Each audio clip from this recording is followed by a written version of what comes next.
পিঠের ব্যথায় ভুগলেও আইপিএলের এই মরশুমের দীর্ঘতম ৬ মারলেন ভেঙ্কটেশ আইয়ার। জেনে নিন দূরত্ব। ভেঙ্কটেশ আইয়ার রয়্যাল চ্যালেঞ্জার্স ব্যাঙ্গালোরের বিপক্ষে বিস্ফোরক পারফরম্যান্স দিয়েছেন। তার দুর্দান্ত ব্যাটিংয়ে স্বাগতিকদের ৭ উইকেটে হারিয়েছে কলকাতা নাইট রাইডার্স। এই ম্যাচে ২৯ বছর বয়সী ব্যাটসম্যান আইপিএলের ১৭তম মরশুমের দীর্ঘতম ছক্কা হাঁকান। তার এই ৬টি ছিল ১০৬ মিটারের। এই ম্যাচে দুর্দান্ত হাফ সেঞ্চুরি খেলেন আইয়ার। আইপিএল ২০২৪ এর ১০তম ম্যাচে আরসিবি প্রথমে ব্যাট করে ২০ ওভারে ৬ উইকেট হারিয়ে ১৮২ রান করে। জবাবে ১৯ বল বাকি থাকতেই লক্ষ্য অর্জন করে কলকাতা।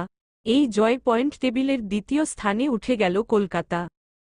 দলটির অ্যাকাউন্টে ৪ পয়েন্ট রয়েছে, যেখানে আরসিবি ২ পয়েন্ট নিয়ে ষষ্ঠ স্থানে পৌঁছেছে।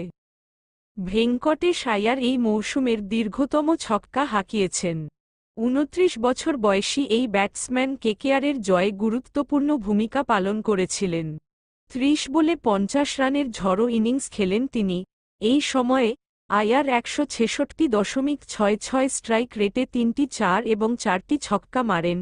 এই শক্তিশালী ইনিংসের সময় তাকে পিঠের সমস্যা নিয়ে লড়াই করতে দেখা গেছে, তবে তিনি হাল ছাড়েননি। আইয়ার নবম ওভারের চতুর্থ বলে ১০৬ মিটারে একটি ছক্কা মারেন।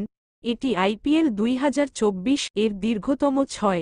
তৃতীয় উইকেটে অধিনায়কের সঙ্গে ৭৫ রানের জুটি গড়েন মধ্যপ্রদেশের এই ব্যাটসম্যান। এই ম্যাচে কলকাতার হয়ে এটি দ্বিতীয় সর্বোচ্চ জুটি।